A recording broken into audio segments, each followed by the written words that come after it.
righty. Oh, I love this part. Here we go.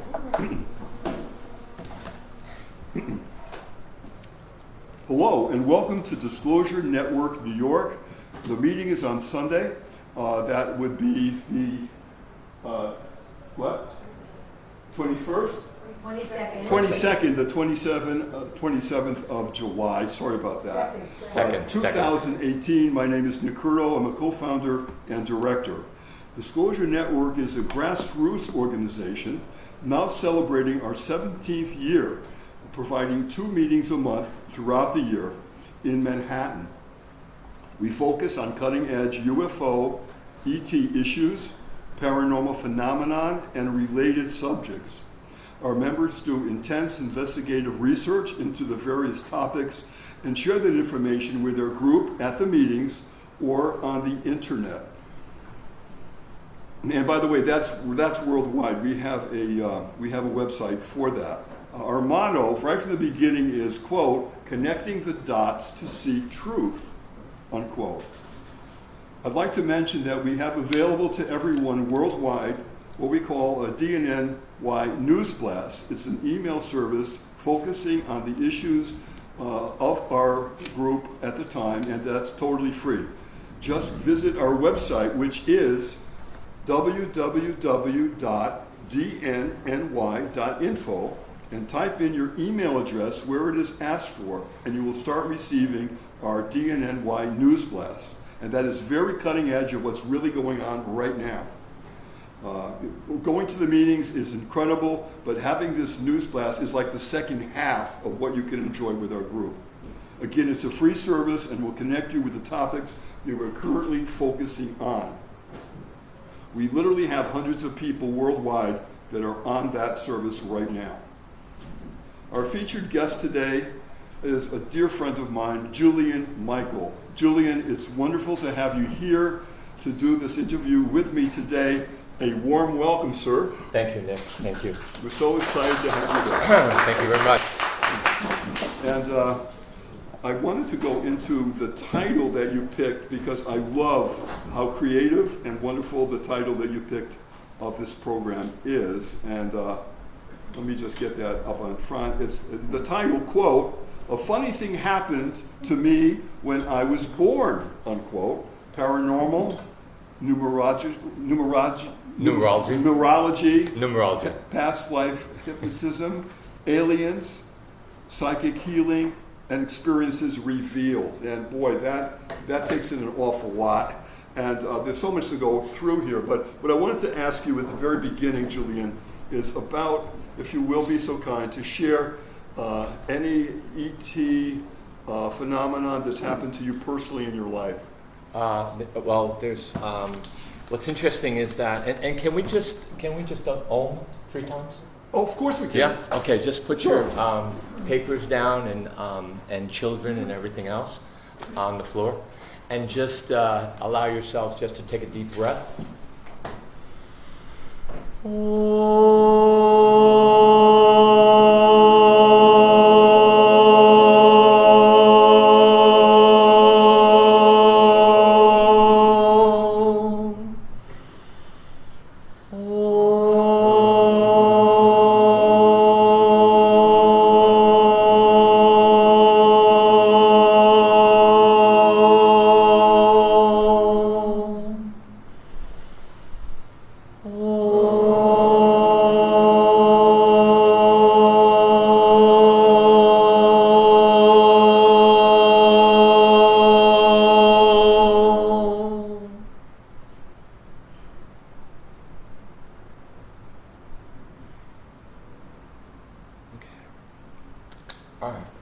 Thank you, Julian, for that. I love the primordial sound of the universe.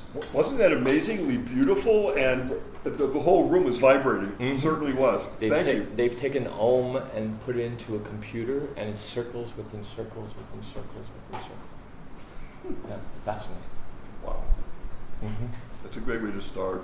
For that topic, though, what I'd like to do is just for a few moments, just go into the very beginning. Like, where were you born? Astoria, New York. Really? Okay. Yes. And were you from a big family with brothers and sisters or not? One sister and mother, father, grandfather. Oh, okay. Okay. Mhm. And so you were brought up there? Yes. You were? Okay. Mhm. And schooling? Oh, Schooling was, let's see, first 5 years was on the streets of Astoria playing stickball, and walking around Astoria by the park there, and then after 5, 6 years old, moving to Flushing, Queens, across the street from Booth Memorial Hospital, and lived there for about 15 years in a house that was 150 years old, ooh, with a big tree in front. sounds wonderful. Yes. And when in your young life did you start researching numerology and all that goes with Mhm. it? When was that? How did that start? Were you good at math? Not at all. Oh, really? Wow. Matter of fact, going to John Bowne High School, and algebra was not my specialty, and I failed math. That's incredible to me that you would consider what you're like now. Yeah. Wow. Yeah, it's crazy. A squared plus B squared plus C squared was not of Your my thing. domain. Me either, At by that the time. way. That was Greek to me too. So, Yeah, and then 10 years later, I became a numerologist, and I've been doing that for 40 years now. 40. Yes. That's incredible. Mm-hmm. Wow. Yes. I know that you're widely known. I know that's true. And I met you at the UN meeting, Yes. and we started talking about numerology. Mhm. And boy, I learned a lot. Real quick, Yes. what fascinates you about the subject? Make a long story short, I was in an impasse in my life. I was visiting a friend. We got into an argument. I befriended this woman whose boyfriend was jealous of anything that breathed around her. Oh boy. And I got into an argument with my friend, so I was off back to New York because I was living in New York City between A and First on 79th Street for 2 years, 79 and 80. Okay,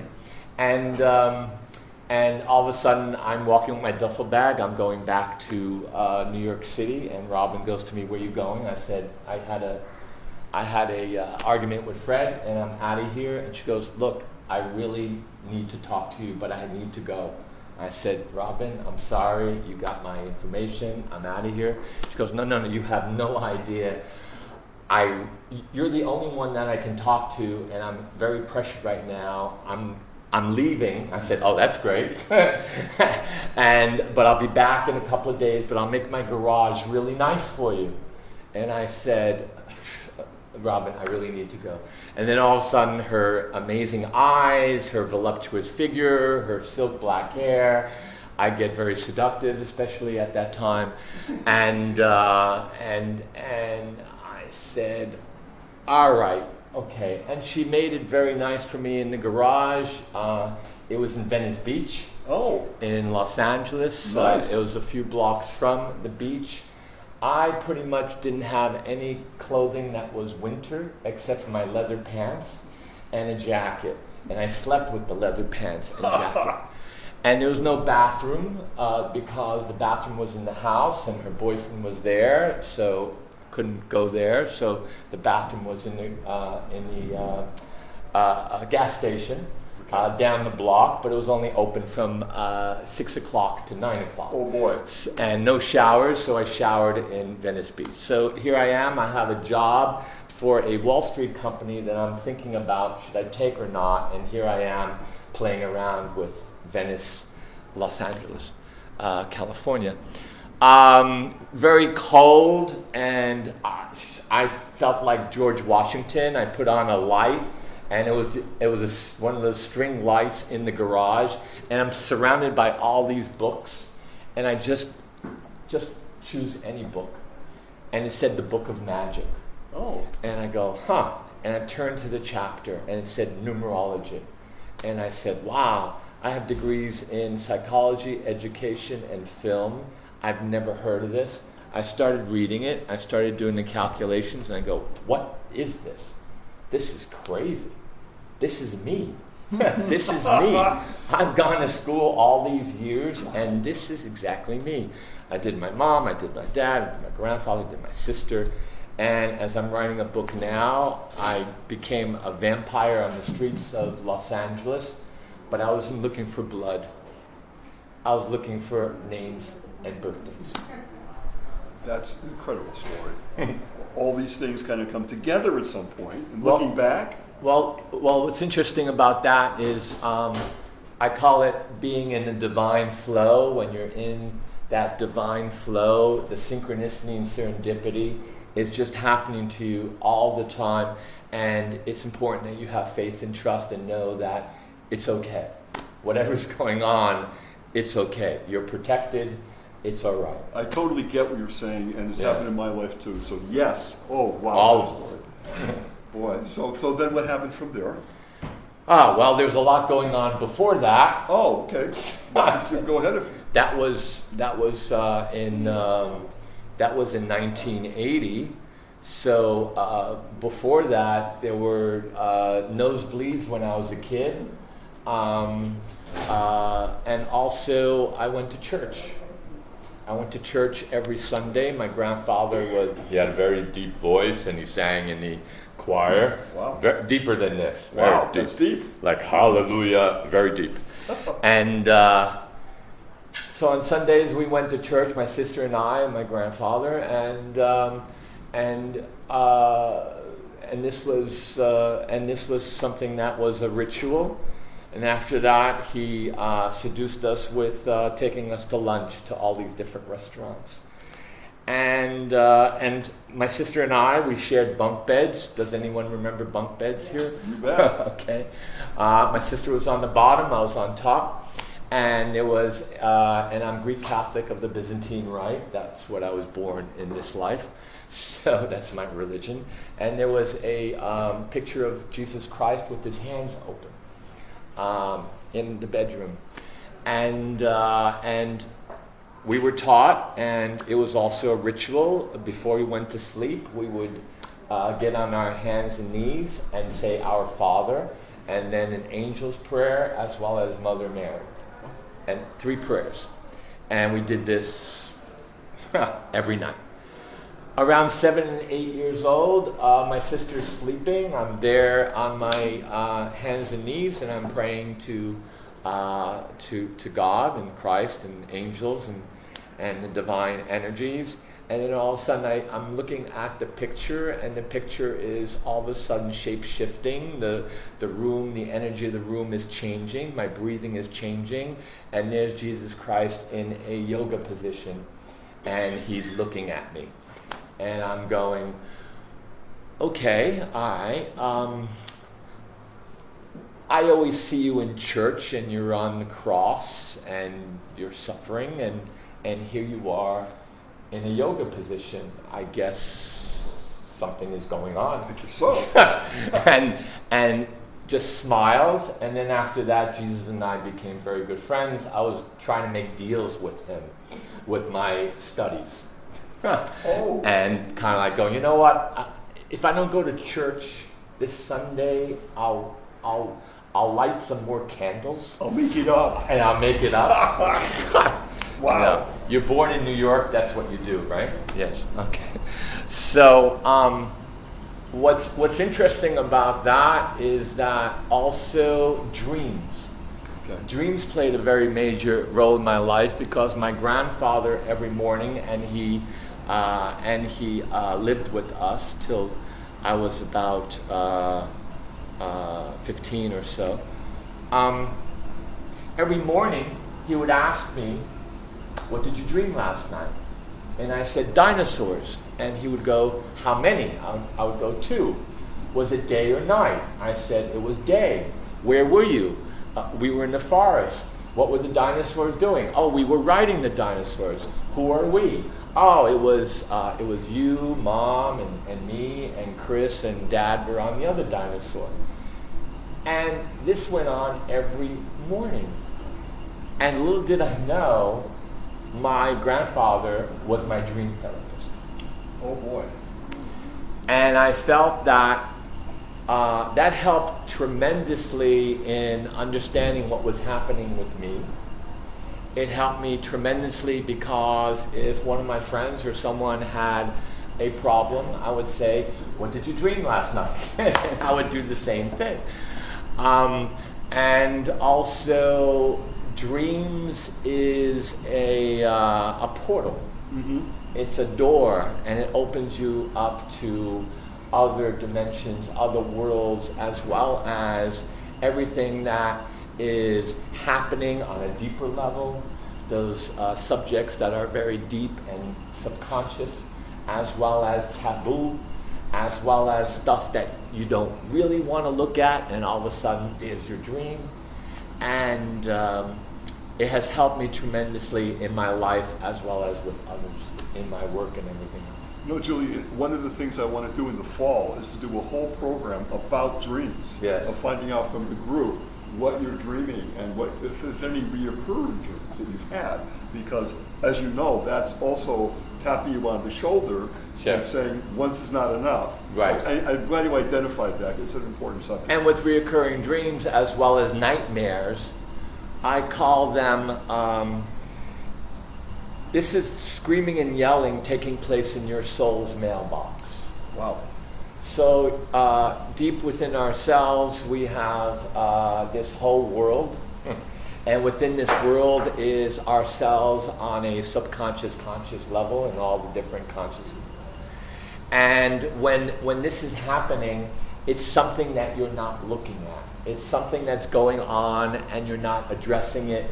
And basically it's telling you, hey, open your eyes because something is up.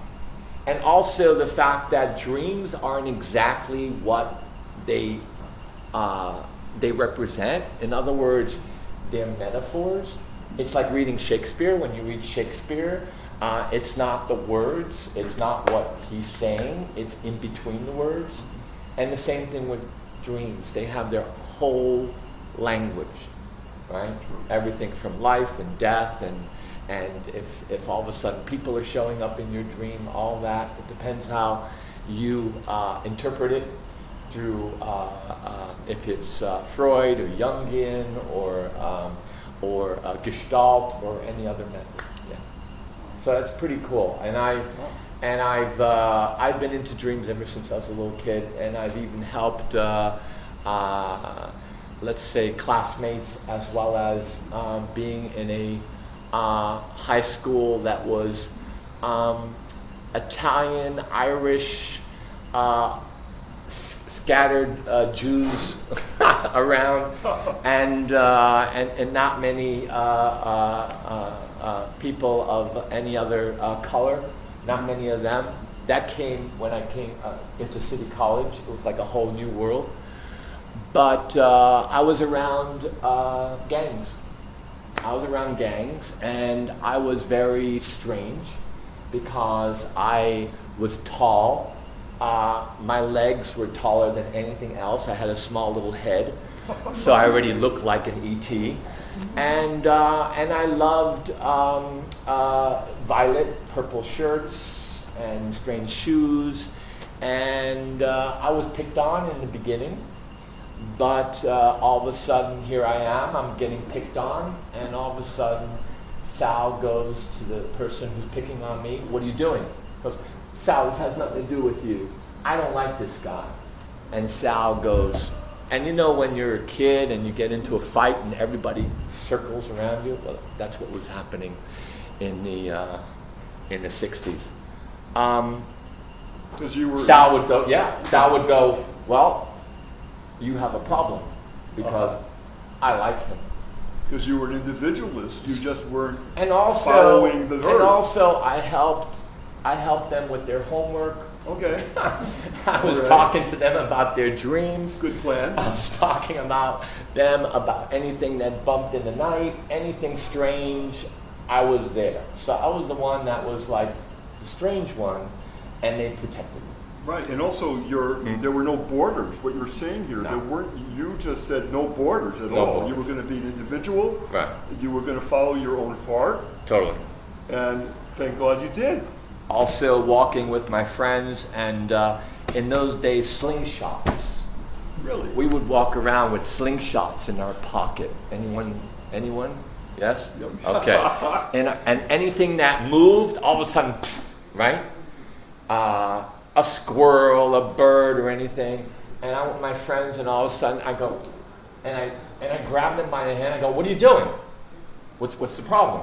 I said, "That's an animal." "Yeah." And I'm gonna kill it. I said, "No, you're not." Good. No. They shouldn't. I said, "It has eyes, it has a nose, it has a mouth. It's just like you. It has a mother and a father, and it probably has brothers and sisters, and there's no reason." So I was, again, the strange one. Did they listen to you? Did they kind of change their thinking? Because you're explaining something very sensitive here. Did you feel as though they were changing a bit? Yeah, because I was always the one that was asked. I don't know if you've also had this experience. "What do you want to do?"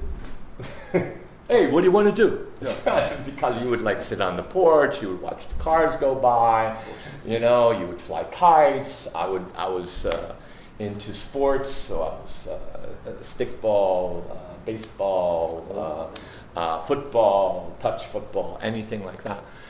And I was one that was always asked, "What do you want to do?" So in being asked, "What do you want to do?" I took that role of being leadership. In charge. Yeah, of leadership, which is natural. And there were other gangs as well, and I was new to the neighborhood, and this was around 6 years old, and I was told to be careful. And I loved Dracula films, Bela Lugosi at the time. Oh yeah. Right? Huge in those days. And this kid, Eric, he all of a sudden I'm walking to the store and he's coming towards me. I go across the street, he's across the street, we play this game. Next thing I'm and next thing, without even saying anything, he's choking me. Oh boy, okay. He's choking. Uh-huh. And what's interesting is that his neck was open. Wow. And I just took my teeth and I bit him. Good plan. His father met my father. There was a diplomatic resolution, but at the same time, careful of that kid. He's very weird, and don't touch him. And he bites. And he bites. Bites. Wow. Good for you. You use what you had. Whatever. Yeah. Whatever you have, right, on that level, and also whatever you have in your dreams. Okay. And whatever you have in also, here's a story, and I shared this with Bud Hopkins, okay. who wrote about missing time. Wonderful man. I went to some of his lectures when he was doing them here. An amazing man. I just wish he was with us now. In spirit. He certainly is in that. Yes. I think he's floating around right now. So this was around 9 years old, and I just was giving a new bedroom away from my sister, and I painted it violet. And on top of that also, I don't know if you remember the black lights with the posters. Oh yeah. Yeah? Yeah. Okay, that was huge. So lights are off, I'm going to sleep, I put the covers over me, and the next thing is I'm feeling I'm being watched. Okay. So I take off the covers, I look, and there's eyes all over the room. Different shapes, different colors, and they're just like floating, but they're all over my room. My room was smaller than this one. I put the covers over my head, and then all of a sudden I took the covers off and I said, "Look, I just want to go to sleep. So if you guys want to watch me, that's okay. Good night." And I put the covers on my head and I went to sleep. This happened for 7 days. And then after that, they were gone. They were gone? Yeah. Did you feel as though there was like an evilness there, or what was it? Any feelings like that? It's almost like I felt like for whatever reason, and again, I'm strange, and I'm connected with my dreams. Okay. And then Jesus Christ is in front of me. and I'm still going to church. And one of the things in my head I want to be is a priest. I shared that at one point in my life. I wanted to be a priest. Yep. First time I walked into church, which was before 5, I walked in, and there's this stage in gold, and there's this man in robes, flamboyant, with this voice, and he's talking to people in regards to about God, about the angels, and then all of a sudden they're standing, and the next thing is they're kneeling, and then the next thing they're standing, and I'm going, I want to be this guy. Uh-huh. And I was an altar boy. Not a surprise to me at all. So I shared this with Bud Hopkins. Bud Hopkins goes, if you can do me a favor, if you can send this to me, and we'd love to look at it, but you're a kid and you're 9 years old, and you're not going to write down a story and then send it to someone. Yeah. So, yeah. But at least you had that connection, though. But the connection was there, and little did I know that connection led to other connections on an energetic level. Take us to another place then, as progression. This is interesting because I felt that I was being watched and observed because things were going to happen to me soon. Okay. Because it was July 5th. My father was he drove a bakery truck. He delivered bakery goods in the morning. So he had the keys to all the restaurants. So he took me on his route.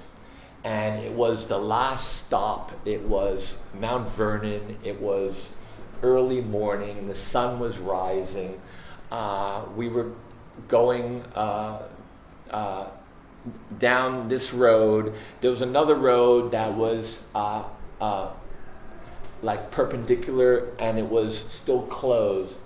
And this woman was late for work, and she took that road, and she didn't see the truck, and she hit the truck. Ooh. And the truck turned around, it spun around, and I flew out like 20 feet like Superman, and I hit the concrete with my elbow and my and holding my head on the concrete of the street. My spleen was ruptured. I was supposed to die. Because they were holding the bed for someone else. It's called something like you're waiting for the person to die, so the bed will be given to someone else. I was in intensive care with about 20 kids. I was like in a slight coma, and the next thing I remember is that I'm waking up. And I have a cast over my head, I have a cast on my chest, I have a cast down my foot, and I have a cast on my arm. As I'm waking up, I'm seeing this woman in front of me. She's in her bed, and there's nurses around her. She has like gray hair down to her shoulders. And all of a sudden, I'm looking at her, she's looking at me. I kind of like barely can even lift up my head. And she's pointing towards me, and the next thing is a bear is being brought to me by the nurse. And the bear is put on my chest, and I, with this hand that's free, I grabbed it, and then I just said, thank you. And she smiled, and she said, thank you. At that moment, she died. Wow. And the next day, I was recovering in a room with kids. Oh. Yeah. So I felt that everything that led to that kind of like gave me sort of like a choice. Okay. If I wanted to stay or not. Okay. Or what was happening or what was not happening, because astrologically, numerologically, everything. It's also July 5th. It's right after Independence Day. Yep. Also, what's interesting is that July 4th is a very special day because it's connected with the forefathers. The forefathers put it together. The forefathers, Washington, Jackson, Franklin, who else was there? Others, right? They were Freemasons. The Freemasons were connected with the Egyptian mysteries. Yes. The Egyptian mysteries of Isis Osiris was connected with Sirius, Yes. which is the dog star. So there's a whole connection Going here. on, yeah. Walt Disney is connected with and was a Freemason as well. So July 4th on to July 13th is where Sirius is the closest to the Earth. And later I did my discoveries and research and all that on that, and I realized, okay, I had a choice. And it was July 5th when my accident happened, July 4th, July 5th in the morning, and I guess it was my Independence Day. Oh boy, that's how it connected. Yes, yes. It's interesting when you start connecting things, right? Yeah. You know, sometimes too, if you when you look back, because you don't necessarily feel that as you're going through life, Right. but then you at a point look back on your life and you're thinking, that connected, this connected, that if I wasn't there, I wouldn't have said it. It goes on and on. And you realize that somehow, call it angels, whatever you want to call it, is giving you a path. And you're accepting, okay, I'm putting myself in your hands, and I'm going to go through with this and see where I'm going to go. But there's a trust here, there's a faith kind of thing going on. Totally. Yeah, and then you look back and you think, I get it. I'm at a place where I should be. I wish everybody in this world would feel that. I feel when I talk to groups, I always talk to them, and in the very beginning, I ask them to be open to the what if. Yes. To the what if. Yep. And that what if is a very interesting place because that allows you to explore and discover these other worlds and other dimensions and other things that are going on. And not to put the walls, the boundaries on your own life, because you see people doing that. Like, I don't think I could write a poem because I wasn't trained to write poetry. Well, no, you can write a poem, you go ahead. Don't put the boundaries on you. And that goes for anything, no matter what you're studying or what you have done in your life. If you really wanted to do something else, that your passion is, boy, I wish I could write a play, or I wish I could write a song, and you're hearing music, write it down, or get somebody that can score for you. I've done things like that, and it all comes together. So I think the room totally gets what you're saying. Don't put the boundaries there, trust, and go on with your life. Well, I'm listening to you now, and what's interesting is that, and you brought up poetry, because early in childhood, teenager, I did not like poetry. I didn't care for poetry at all. I didn't care for the prose because I had to think. I had to try to figure out what was happening, what was going on. This was before I started to read Shakespeare and all these things. I just didn't care for poetry. And I'm in Brazil, and it's early 90s. And what's interesting is that I started meditating. I started meditating around 80s, early 80s. Okay.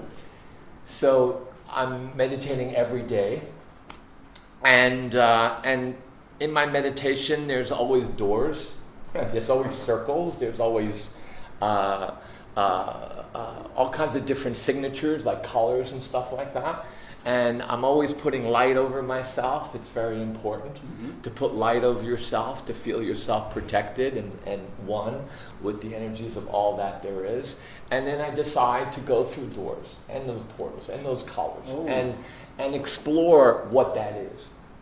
And as I do that, the next thing I do is I go through this door, and I'm in a very strange, like, fun house. And it's like the home of, and there's a movie called Dr. Caligari, and it's very surreal. And it's like one of those fun houses where where the floor is askewed, right? And as I'm walking into that room, and there's a window. There's just one window, small, on top.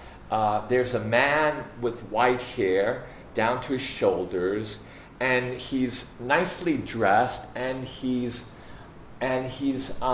dipping his quill pen into the inkwell, and he's writing, and his back is to me. And the next thing in my mind, I'm hearing France, 1800s. And as I'm just standing there taking all this in, all of a sudden he turns around, and it's me. Oh boy. But it's me from another life. Got it.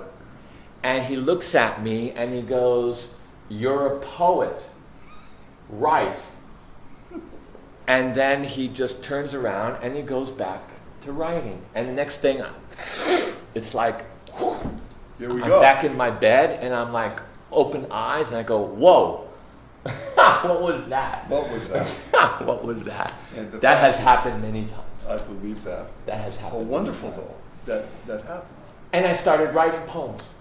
A quick story is that Yes. one time when I was dreaming, and I dreamt that I live on a 36-story building, and I dreamt that I pressed the roof, and you can't go on the roof because of safety, but I wanted to go on the roof, and I pressed the button on my elevator, and it opened, but I was in the future. It wasn't I was on the top of my building, I was in the future, and I was walking and seeing art and architecture, and I was thinking, of course that's the next step. Of course that's how transportation would be.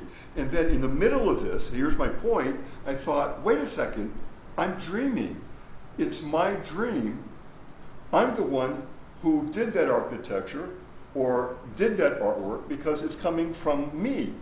And at that point I had this realization, this oh boy type thing, aha, and then I woke up. And I've had that a few times as a recurring dream. So Yeah. it's, in a way, I had to say that because it's similar to what you're saying here. Well, we're in a very epic time right now, but as we are all, and we've had our experiences, and you're talking about stepping out of linear time. Yeah. And one of the things about dreams is that you do step out of linear time. Not only do you go inside of yourself, and within yourself, you're in a no space, no time continuum. Okay. Right? So we're not taught these things.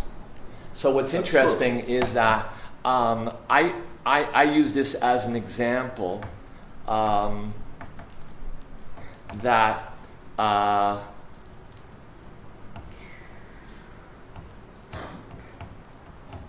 okay. So this is a highway right here, yes? And this is all of us, okay? And we're in a helicopter, right? And we realize that as we look down here, cars are jammed. They're not moving at all. But as we look here, one car or two is able to get away, okay? And as we look also here, this car doesn't even know that there's a traffic jam and what is happening here. Okay. So in actuality, what is going on is here we are, and this is our omnipresence. This is ourselves in a space and place of no space and no time, because we're able to see past, present, and future.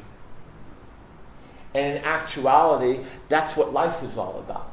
If you ever, and I play this game all the time, I need to get somewhere, and I love taking trains and all that. And I'm near the Q train, so that's fabulous. So, which is the new train on 2nd Avenue. It stops on 1 block from where I live on 86th Street. And where I live on 82nd. It's fantastic. It's amazing. It's like the future Exactly. finally is part of it here. So what I always do, and I would suggest for you to do this, is before you take any kind of transportation, or before you do anything, just visualize that it's there.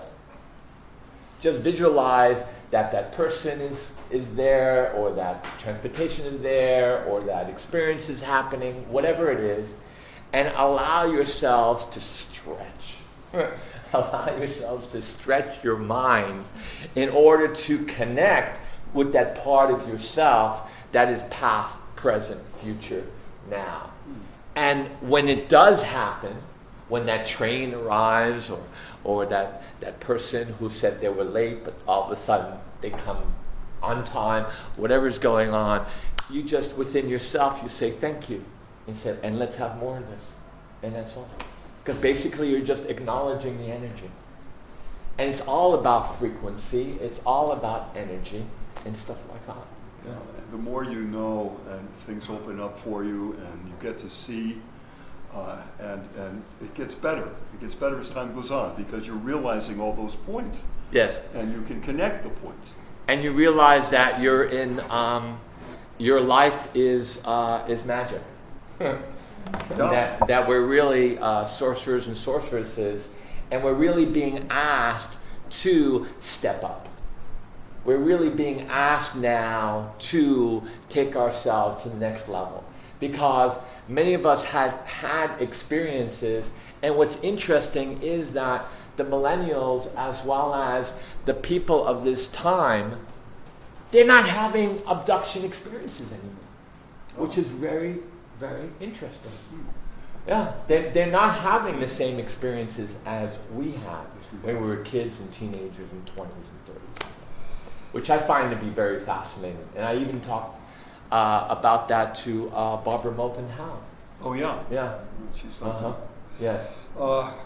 There's so many directions with you as an interview, and it's wonderful. It's almost an embarrassment of riches, because we can go down a lot of different roads. I just want to ask you, have you in your life seen outside? Have you seen UFOs? Have you had any experiences with communications? Yes. Or more? And I'd like to yes. go into that a little bit if I could. Yes. All this. I guess we have some notes. Julian is showing us 10 pages of notes. All right. Well, I'm known for an experience I had, and it's on a DVD called The Hidden Hand, and that's James Carmen, and he was interviewed by you, as well as the Disclosure Group. Incredible guy. Yes, yeah, absolutely. He's coming back, by the way. Fabulous. He's a very good friend. Oh, good. We're being interviewed by him. I spent an hour and a half just talking to him about my experiences. Oh. And then he took this one experience. So I'm known about just this one experience. And what's interesting, I'm never asked, did you ever have another experience? I'm just on a panel with all these different people, and I just am asked. So talk to us about that Mount Shasta experience. So I guess you want to hear about the Mount Shasta experience, right? Okay. Sure. So it's 8/8/88, and at the last moment of going up to Mount Shasta, I hear, and what's interesting is that the week before I bought a tent. And I heard, bring the tent. I said, okay, all right, cool. So I brought the tent. And I'm supposed to meet this group of Brazilians led by a woman called Carmen Ballestero, who is in São Paulo, Brazil. She channels Saint Germain. And also she runs conferences in Brazil. And there's about 20 Brazilians in this room, and we have like a few rooms and stuff, and we're all sharing rooms. And if you've ever been around Brazilians, it's not easy, because there's conversations going on at that moment repeatedly, and it's like being in on the streets of New Delhi in traffic. There's cars here, there's cars there, there's cars. It's like this person's speaking about this person, and it was the second or third day or so, and I said, you know what? Does anyone want to go up to the mountain? Because I'm going up to the mountain. And this woman goes, I will. And we pitched a tent on the bottom of Mount Shasta. And if you've ever been to Mount Shasta, it's an amazing place. It's also known for its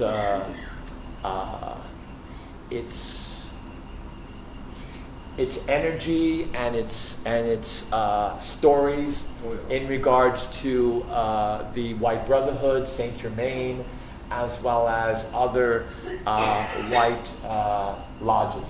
Mm-hmm. Okay, so I pitched a tent and walking around in that area. From the mountain, you pitch the tent, and there's the mountain. Tent is there. It's just spectacular. It's just an amazing place. Also, what it's known for is its interesting formations of clouds, because the clouds look like UFOs that are going into the mountain. Oh. It looks like a channel, like a passageway of these clouds, all of a sudden just going right into the mountain. They disappear, and then there's another cloud. So it's like a transportation system, which is very interesting. And you can easily go online and see these pictures. It rained.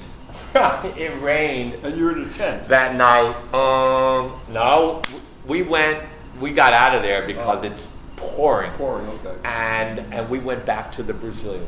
Okay.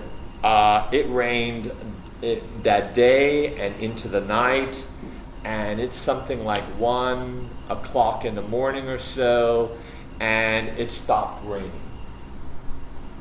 So being the adventure spirit that I am, as well as my friend Rona, we go back to the mountain. And this was amazing because the mountain was electric. It was like everything was like, you're like walking in electromagnetic energy in Mount Shasta. And the air is fresh. And everything is like sparkling, alive. So just taking every step, it's like you're in a Nikola Tesla experience. Oh, wow. And then we get to the tent, and what's interesting is that also in a very short period of time, all the stars came out and everything was just glistening, and Rona went right to sleep. So I'm outside and I'm just taking all of this in. I'm looking at the stars and I'm looking at the sky, and there's a forest about a quarter mile away, and I'm looking over there, and all of a sudden I notice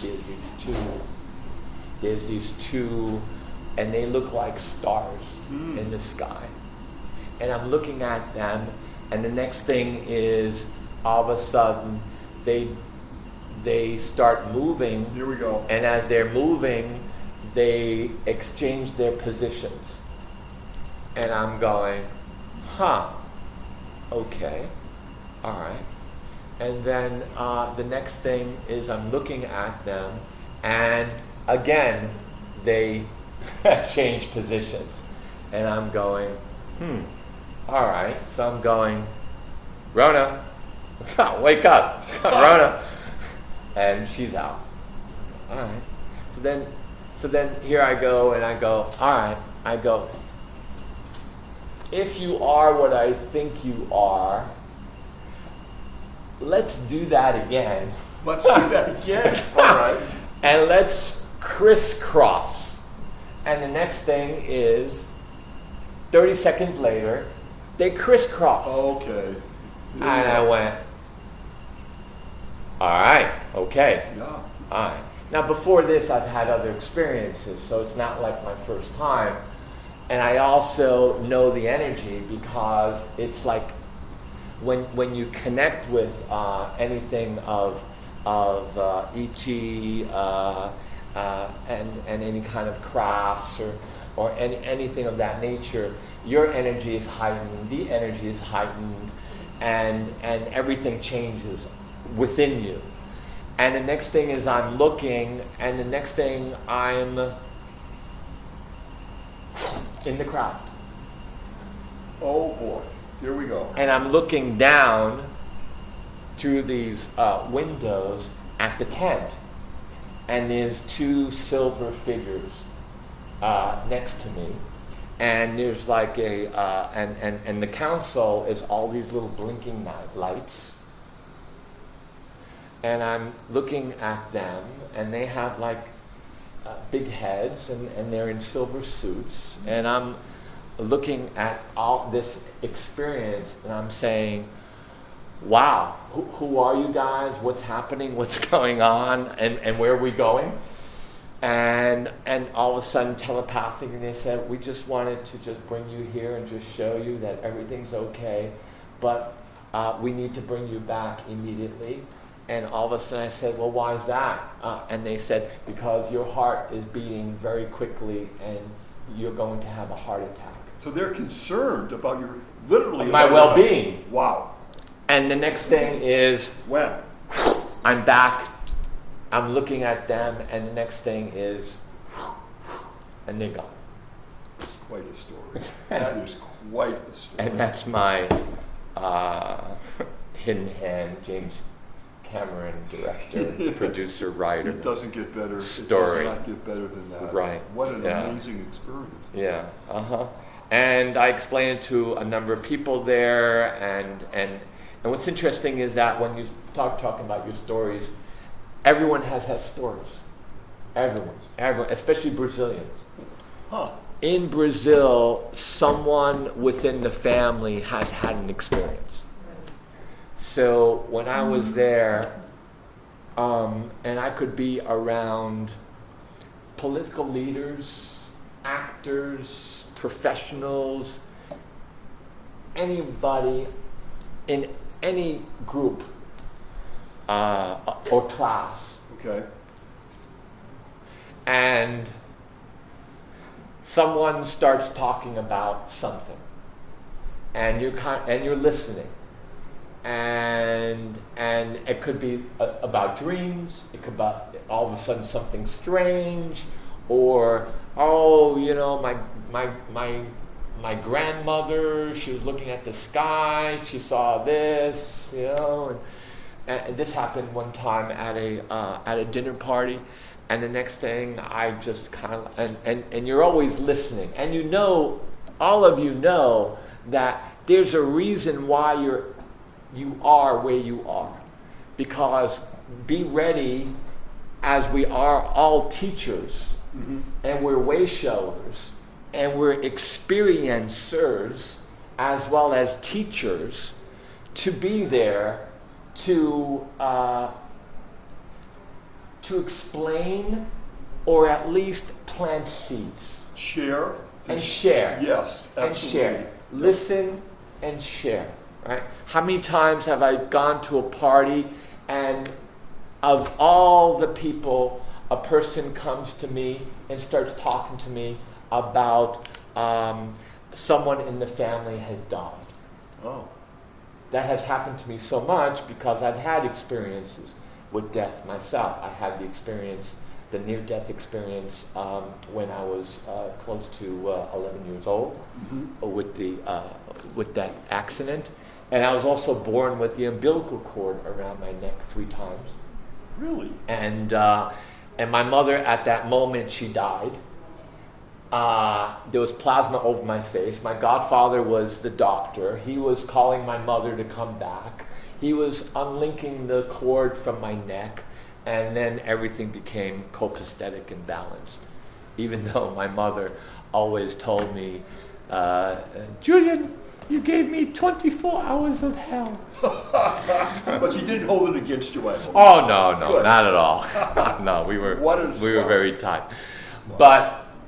And then I've had other experiences where, and what's interesting, I found out also that my mother had a number of miscarriages before she had me. And the doctors told my mom that you'll never have kids. Oh. And I was a surprise. And then after that came my sister. And what I've also researched and realized too, that if you've had that experience or your parents had that experience, you're not only the one that is being held sort of like responsible, and now you understand and know more about there's a reason why you're here, but on another energetic level, you're going to go as a child going into as a teenager, you're going to have experiences because you're going to be looking for that person who has died. So you're looking for those miscarriages, you're looking for those energies, and as you're doing that, and on a subconscious level, not even being aware, people around you, very close, are dying or have died. So you're looking at this on a totally different level other than the norm. So at parties, I'm usually the one where people come up and they start talking about death or things that go bump in the night. And the first thing I do, especially when a person talks about someone has died in their family or around them, I look at them and I say, have you dreamt of them recently? And they usually pause and they go, yes, I have. And then I reply, and how are they? And then all of this emotion and all of this energy and all of this comes out, and you know there's a reason why you've met this person, because this person is the person that you're not only being of service to, but at the same time, of all the people that are around them, you're the only one that they can talk to. You're the catalyst, opening up what they, in their heart they want to discuss. Exactly. Discuss. And they somehow have homed in on energy here. Because we all, within our field, on another level, we're putting out energies. I gotta ask you a question, because sometimes when I'm walking, this has happened a lot, I sense someone incredibly spiritual, special. I just sense that. Or the other half of that is sometimes I feel someone's around or coming towards me. This is such negative energy. It's I can almost feel it. I do feel it. It's like, oh my God, this is like a dark cloud. There's something almost broadcasting. They may not realize it. I don't know if they are or not, but you can sense that, and that's happened a lot to me. And in one case, it was actually a feeling of, this is someone so dangerous, you really got to get away right this second. It was that powerful. It came out of nowhere in an afternoon with sunlight in a major store, and it was just so huge. It was so, felt dangerous to me, and I'm sure that you must go through things like that too. You have to. Do you experience things like that yourself?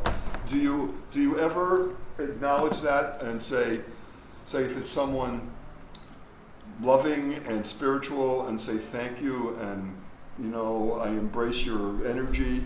Or do you, if someone's negative and you say, this is awful, this is so bad, I hope that you can change? Do you ever go through any things like that yourself?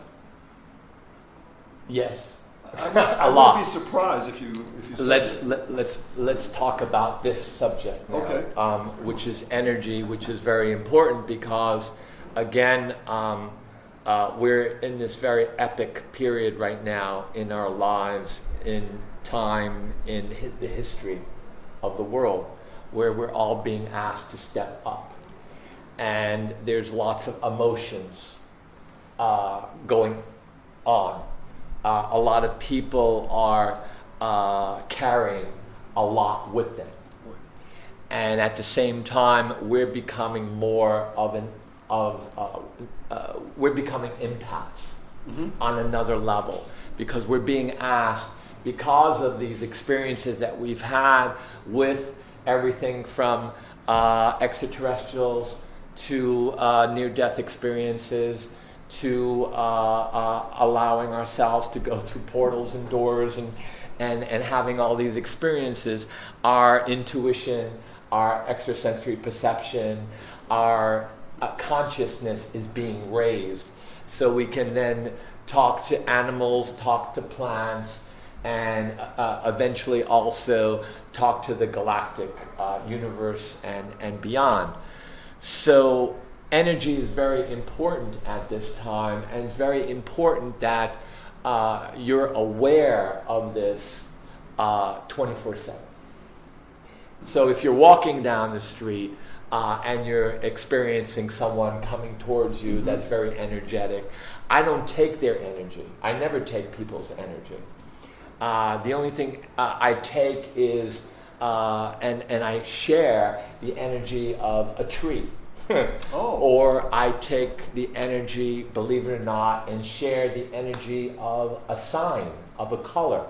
Because I've learned that signs and their colors, like that exit sign has that red, so you can just take that red if you wish, and you can just imagine, experience that color red, which is also that of the first chakra, which is also passion, which is sensual and sexual, which is courage, and royalty. And you can take that energy and just imagine it, and just take it and just feel that you're being showered in red, just from that.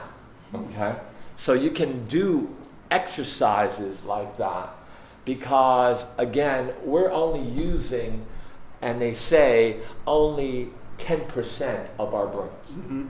So there's so much more, and we're being asked again to step it up. So if someone really energetically or very beautiful or voluptuous or handsome or whatever is coming to you, it's not for you to take their energy, it's for you to just acknowledge them, and you can just nod your head, or if you want, just say hi. I was in a subway a couple of years ago. It was very crowded. Yes. And I was sitting down, and there was a very old man with a white beard sitting at the very end of the car. Again, it was crowded. And somehow when I looked, he looked at me and did that wonderful acknowledgement. And I looked at him and did the same thing. It was a wonderful moment. It was just this acknowledgement of this person. Somehow something was going on. And and it was very crowded, so we obviously couldn't get up and stay for a while. Sure. But it was profound and wonderful.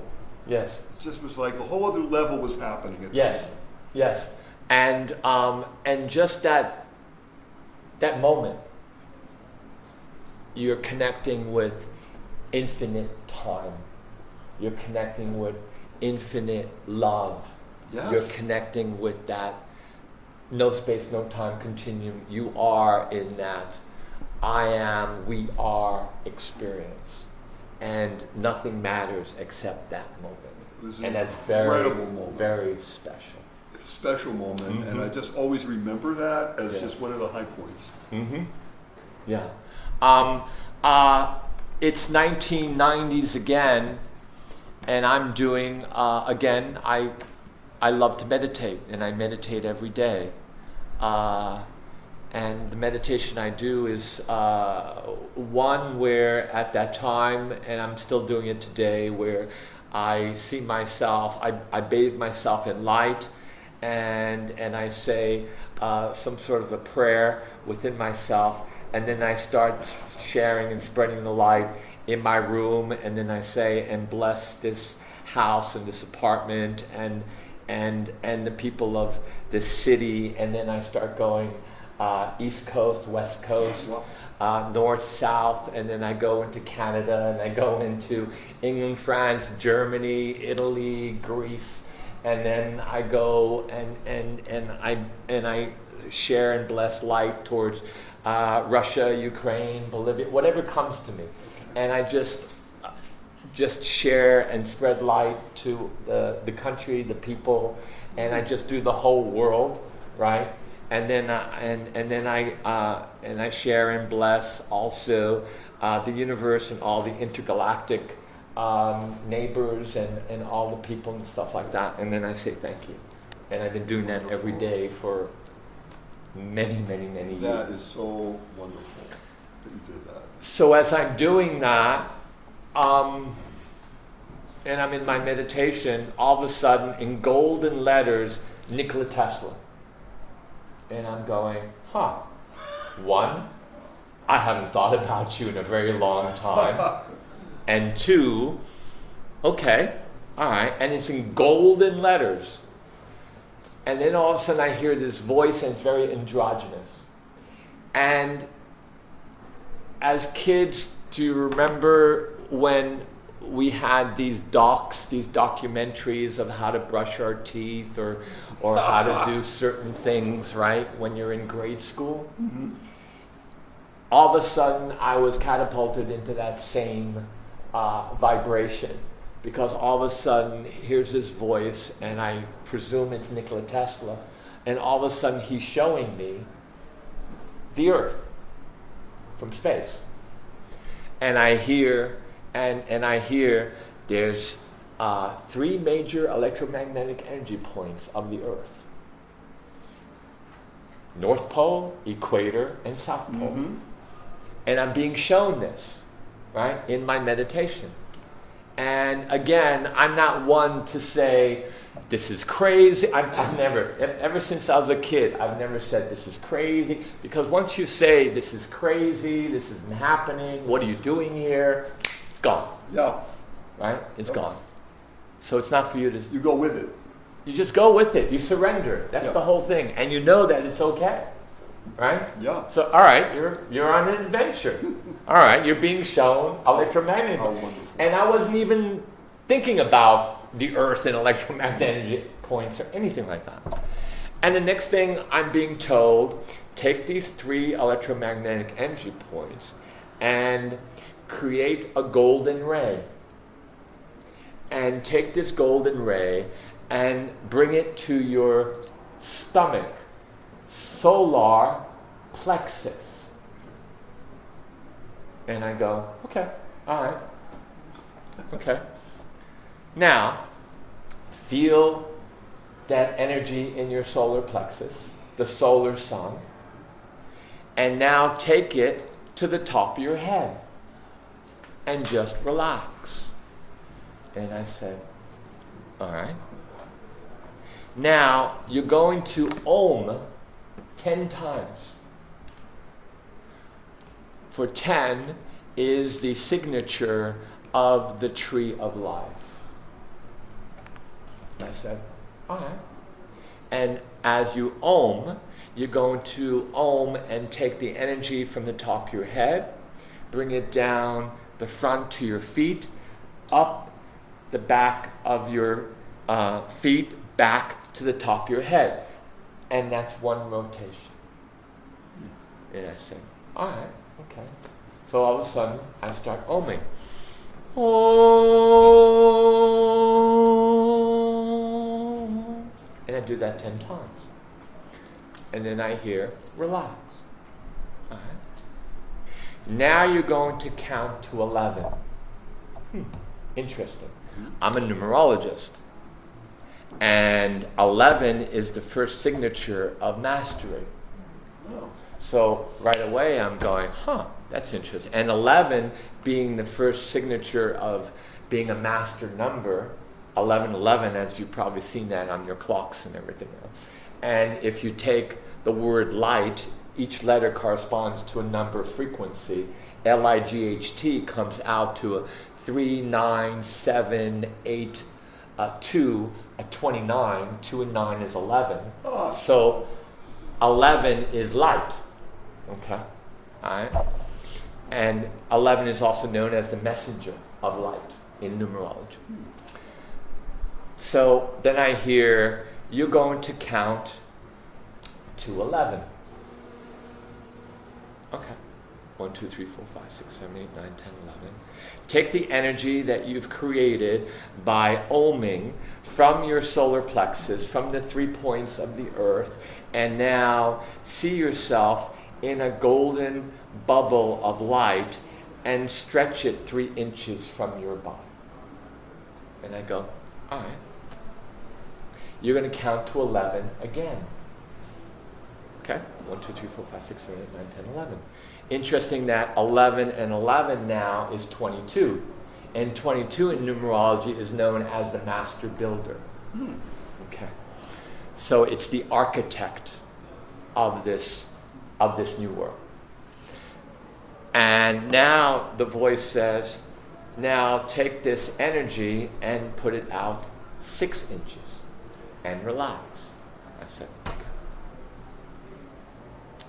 Count to 11 again. 1, 2, 3, 4, 5, 6, 7, 8, 9, 10, 11. And I know now this is 33. And 33 is known as the Bodhisattva. It's the Christos energy. It's the high Venus love vibration. It's known as the teacher of teachers in numerology. It's 3 times 11, so it's another master vibration.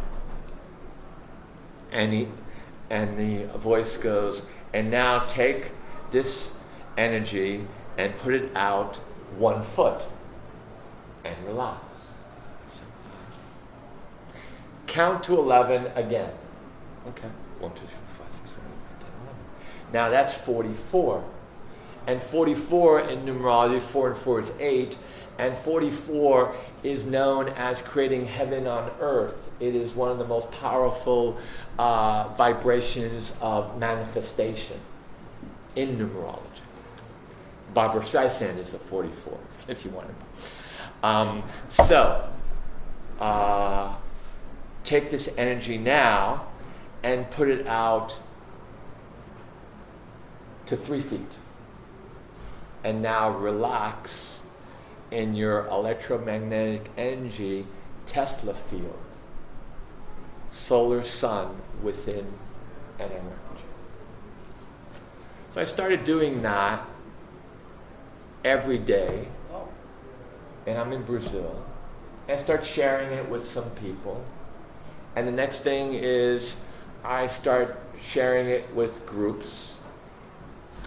I was asked to speak at a metaphysical conference in Sao Paulo, and I shared in front of 800 people, where I did this exercise with 800 people.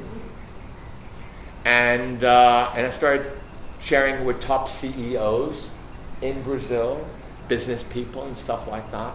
And every day as I'm doing it, I'm feeling this field getting very strong, and also I'm feeling very also protected. This is back to what can one do to protect themselves. And eventually, and this was happening in the 90s, and then it was in 2000, and now it's 2018, and a couple of years ago, I got to experience and meet the president of the Nikola Tesla Foundation. And he's out of Philadelphia, their institution, and they asked me to come and do it for them. Oh, wonderful. In Philadelphia. They filmed it. It didn't come out. The film didn't come out? The film didn't come out. Really? So when I was in Los Angeles, I did it professionally, and it's on YouTube. So we got to see that. It's called the Julian Tesla Meditation. And that's something that I've been doing now every day for close to 30 years. And that's my way of connecting not only with energy, light intelligence, but also feeling welcomed to that frequency, embraced by that consciousness, and also knowing that I'm in this light, I'm protected. Julian, first of all, thank you for sharing that incredible experience that you're still a part of. And one more thing, also, if you Google and you do some research, Nikola Tesla was into numerology because he was fascinated by the circle. And he realized that the circle was 360 degrees. right? 36. What's also 36? 12 times 3, right? There's that 3 feet again, okay? Oh. All right, so you're seeing this whole tapestry take place because he was fascinated by the circle and the 360 and the 369 energy, all that and more. We're still catching up to Nikola Tesla. We're still catching up to his life and to... Totally. Oh my God. Totally, yes. Quick question. You had mentioned before the regions of Peru and that the areas that somehow something is going on there on a major level to many, many people. Yes. Do you have any, I'm asking because I would be curious to know your answer. What about that area? Why is that so important? Why is it drawing like it obviously is on so many levels? Do you have any idea? What area is this? You talk about Brazil, Peru, the... Well, what's interesting about Brazil, and God bless Gordon Cooper, astronaut Cooper. Ah. Yes. And I read this, and I've been following the astronauts forever. We all have. And then we realized that there's something even outside of this space program that we're being told, and there's so much going on. Oh boy. And so forth, and so on. Again, Barbara Moulton Howe is an amazing woman who I love. I've been on a panel with her, and what I love about her is that she is meat and potatoes. In other words, okay. She wants, and she searches, explores, and she gets the facts. Yes. She gets the facts no matter what. Like an investigative reporter. Exactly. Yeah. Well, that's what she is. Yeah. And that's what started her investigating about the the cattle mutilations. Yes, cattle mutilations, and this was years ago, and it's worth Googling and studying and enjoying her, and she's also on the radio. And she talks about a lot of different things that are going on. Why? So back to Gordon Cooper. So Gordon Cooper was in space, and he was looking at Earth, and as he's looking at Earth, all of this light was coming out of an area of the Earth. And he goes, exactly. He went, in the spacecraft, in his suit, and he looks on his map, and he goes, Brazil. Brazil has so much gems. It has so much stones. Okay. It has so much jewels in its topography that you can see it from space. It just goes right through. So you can imagine what's happening to the people there and when you're there. Because you're just being it's like you're in light. Mm-hmm. You're just, and there's no and there's a reason why of all places in Brazil it has more healing centers than anywhere else. Is that true? Yes. I did not know that. That's incredible. Yeah. Joe, this has been an amazing interview, and I can see we got about 15 more minutes. And okay. I think there are some people in the room who might have some questions. So, guys, if you would go up to that side of the room, if you would like to ask Julian a question, and we could get a few in as long as we have time. Does anybody want to do that? Okay, please go over there. Why would you stand? We have a microphone. We gotta. Yeah, we're recording this, as you know. So please, if you just go over there, just one by one, and if you will, again, just give us your first name and then just your question. Just go into 1 or 2 sentences about your question. Okay, you're first. Come on up. What's your first name? Hi, Julian. My name is Hal. Real loud. The question I had was in numerology, in Western numerology, I don't know how long it was practiced, but did they have to make changes in numerology when they introduced the digit 0?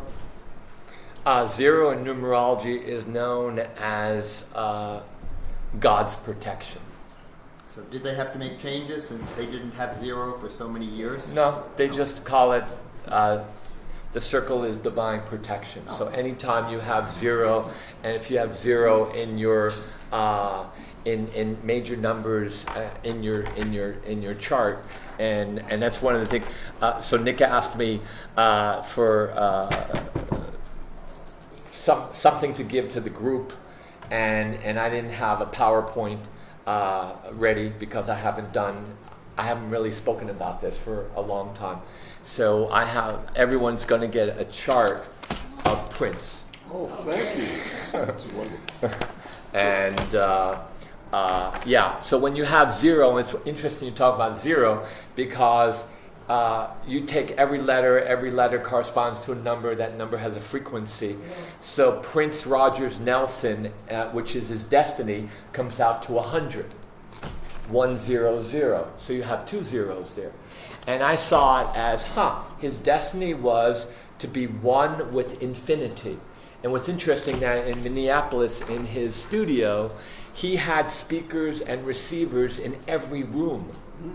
So when he woke up and he had a song in his head or he started singing or something, it was recorded in one particular room that had a major computer terminal. So this man has like thousands of songs that have not been recorded. It's incredible. Thank you So much. he was one with infinity in his destiny. If you will, your first name and your question, please. Go ready and very loud so we can all hear. And also numerology comes from Pythagoras. Pythagoras is the father of numerology, but also mathematics. And he said everything in the universe has number, that number has a meaning. So he was not only just a philosopher, he was a mystic, and he had his own mystery schools in Crotone, Italy, that he created when he was in his 60s. And he taught about frequency, energy, numerology, all that and more. And he said, we go from one life to another life with these names. These names actually have letters. These letters correspond to these numbers, which are frequency, and we're the ones who understand what we're here to learn from one life to another life. So even though our parents named us, they're conduits. We name ourselves through our parents. And the first thing in order is for us to accept our names, because we name ourselves. So it'd be ridiculous not to accept our names. And what's interesting is most of us do not accept our names. Interesting. Never heard that. Please. My name is Rena. Hi, Rena. I'm in contact with a group of aliens from Eta Cassiopeia. Okay. And recently they've told me to start meditating on all the species of people in the universe. Okay. So I started doing this meditation, and it's really strange. I don't know what to make of it. I start having this vision of all these stars and galaxies brightening as I'm meditating, and they're getting brighter and brighter until my whole mind is filled with light. And then they call me something, and I can't figure out why they're calling, and maybe you can help me with this. Well, the thing is that They call me mother. okay. And So I don't know. I don't understand that because I'm not a mother. but you're being asked to be a mother, and to be a mother to the stars, to the light intelligence. So here you are in this physical body. You're having these experiences, so you're being asked to surrender to the experiences, as long as whatever experiences that you're having are positive. When the extraterrestrials start calling you names, or cursing you, or saying that you're an idiot, or what are you, stupid or something, then you know something is up. Okay. When they start saying, you know what, we've been talking to your child, and now we want their soul. Ooh. Be aware and Ouch. careful, because then these guys are not good. And what I've learned is there's a mantra called Om Namah Shivaya, which means I bow to the light within myself. And that's a story I have. That's for another time. Okay. And I shared that with J.J. Hurtak and his book is called The Keys of Enoch. And he told me, after I told him my experience and I used this mantra, Om Namah Shivaya, I also have told this to different people, as well as a woman who had a child who was having contacts, and as well as they started also asking for his soul. I said it's important that you use this mantra, that you also, it's on YouTube, play it in your house. It's very protective. And J.J. Hurtak said it's one of the most powerful mantras in Hinduism, as well as in the language, right, of this, and it is very protective. So back to you, darling. You are a mother in a way, and what's interesting is allow yourself to go into that place of, what if? Just play with it. What if I'm a mother of these stars and of this light intelligence? And not being afraid, but allow yourself to bathe yourself in that light. And allow yourself also, if there is a star or something that's sparkling, just say hello to it. And all of a sudden, you might even want to jump into it. And you'll never know. You might have the experience of a lifetime. Thank you. You know, Rena, and I can say that I can't think of a more loving mother than you. Mm-hmm. That's true. Okay, we have another one coming right up, please. And if you will say your first name loudly and I'm you Apulia state on your the question. meetup. Apulia. Apulia.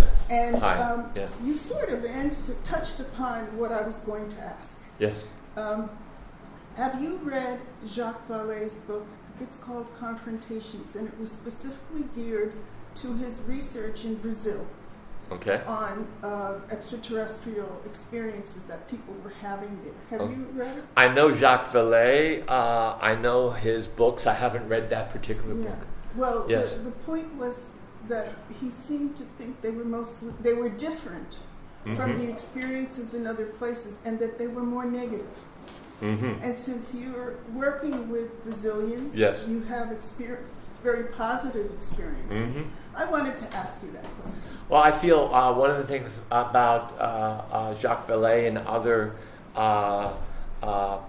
explorers, pioneers, researchers, and scientists, they like connecting with the negative more so than the positive, because there's a story there. But yes, there are a lot of negative experiences as well as positive experiences. Well, you touched upon it in your response to... In regards to, again, it's very important to understand that not everyone is Candyland.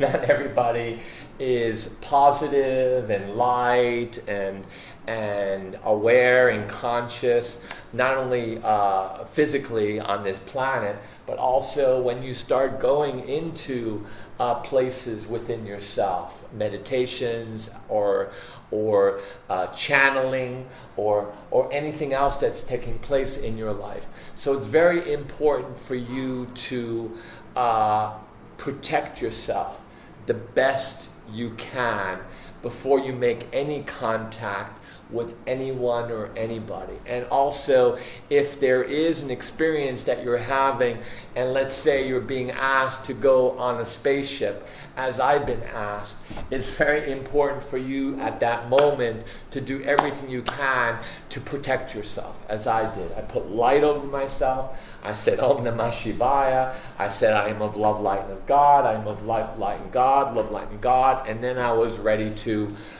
listen to whatever they were offering me. It's very, very important that you know that you are in charge and not to give your power away.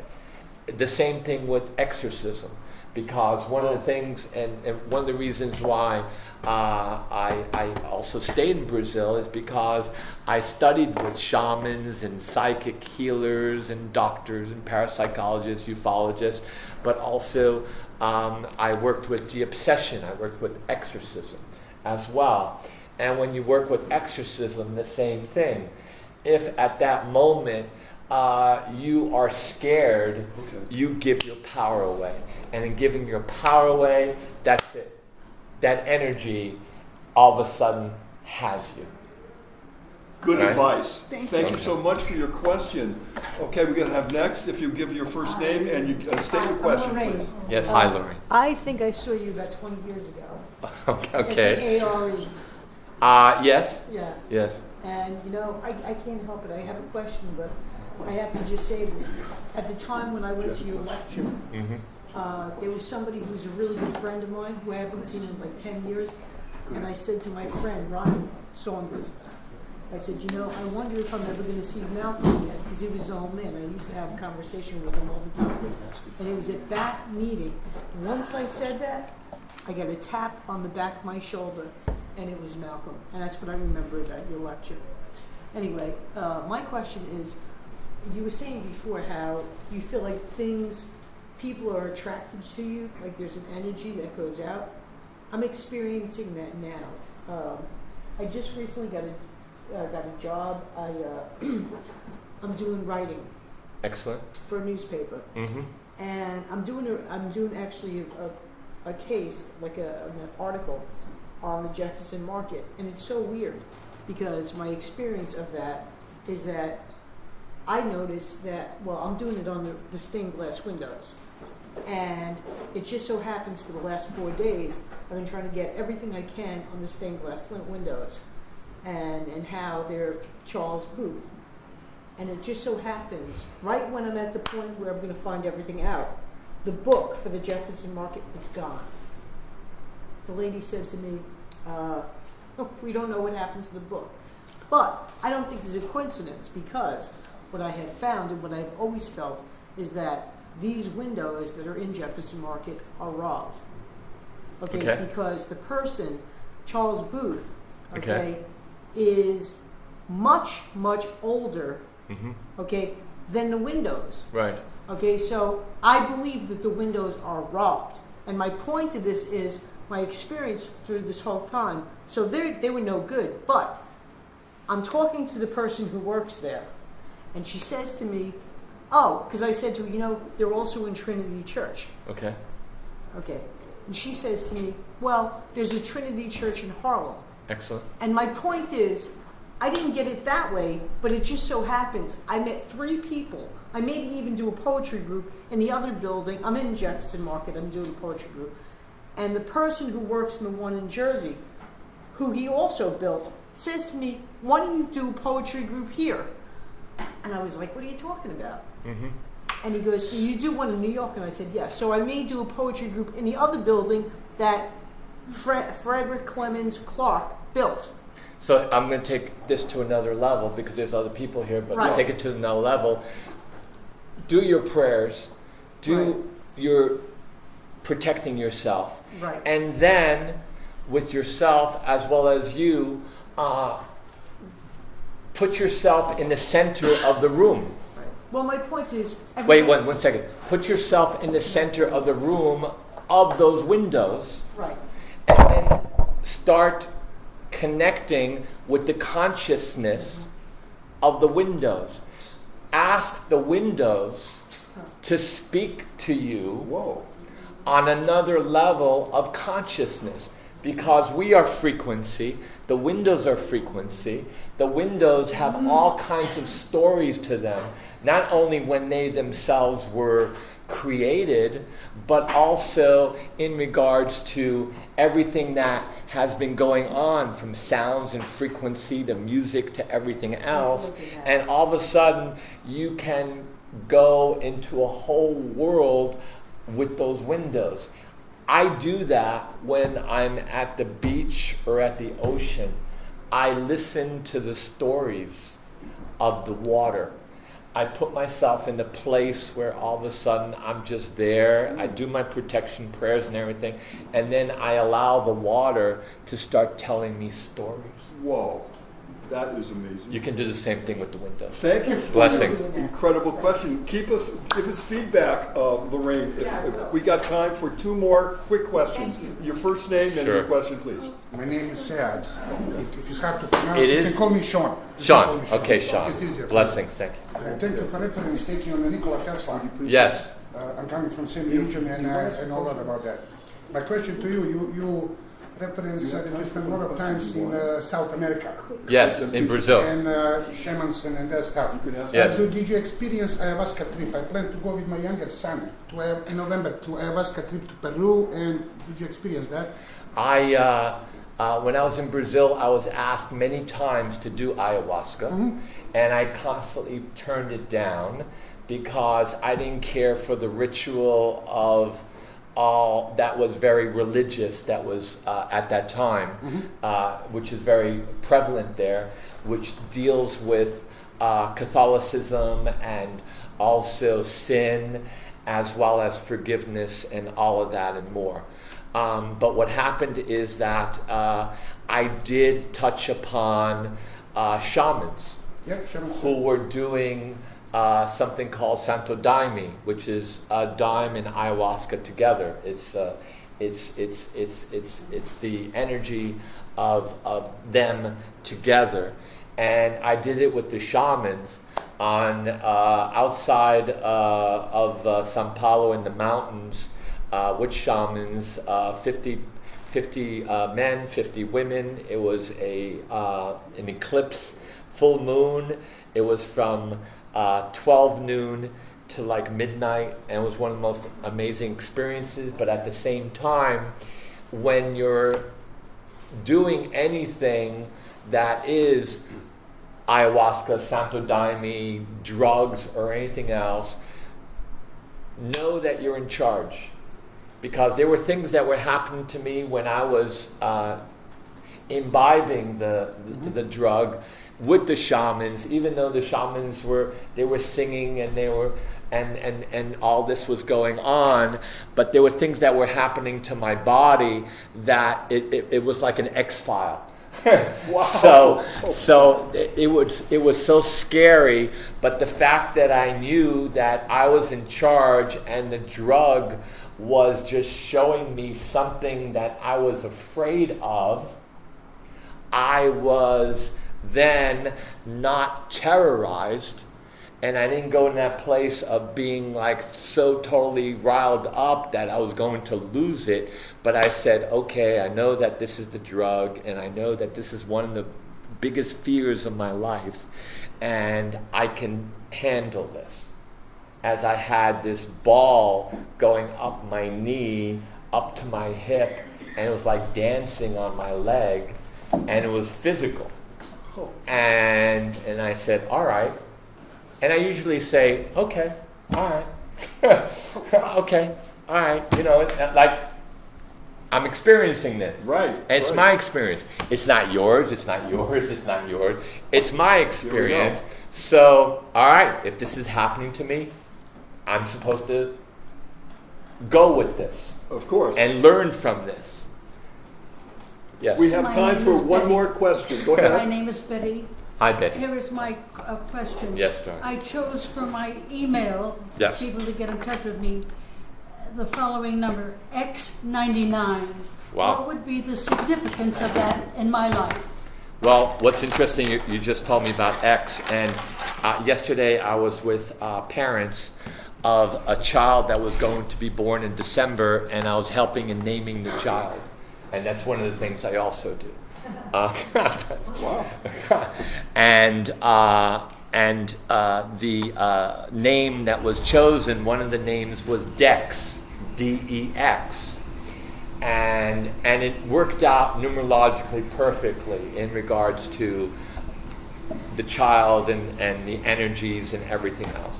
Because there's a whole way of doing that. Whenever you have X, if you're called Dex, or let's say you call yourself Alexander, Alexandra, or something like that, X is the 24th letter of the alphabet, and 2 and 4 is 6. So it's a high vibration of 6, and 6 deals with mothering, compassion, love, romance, and being of service. Interesting that it's an X, because if you look at the X, it's 4 V's, right? V is the master vibration of the architect. It's the master architect. So it's being the master architect of love, of compassion, of service. So the X is asking you not to just think about yourself. People with X's are being asked to be of service to family and the community. How would the 99 affect me? What's interesting about the 99, what's the 99? 11 times 9. Yes. Yes? So 11 being that of the master vibration, first key, right?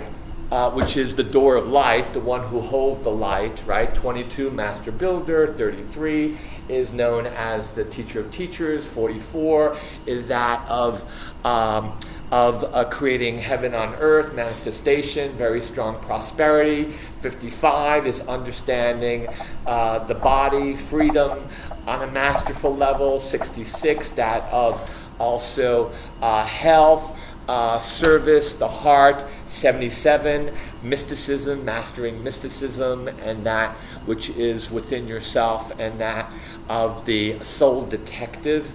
That energy of being that of the mystic and the magician.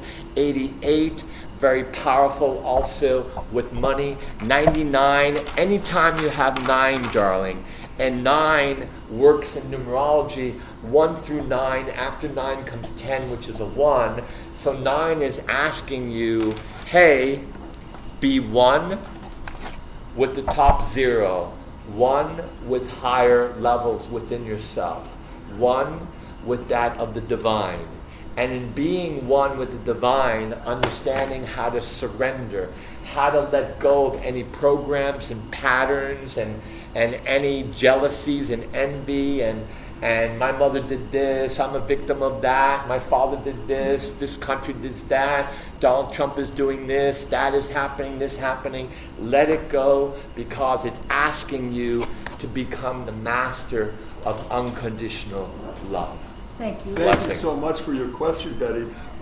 Julian, we are out of time. I Yes. can't begin to tell you how grateful we all are in the room. Thank you. Please, guys. Bravo. You've already known that I want to have you back when your schedule permits. More stories.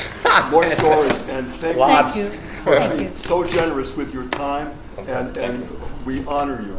Thank you so much, sir. Blessings, and thank you all. Thank you. And so this is Disclosure Network New York signing off.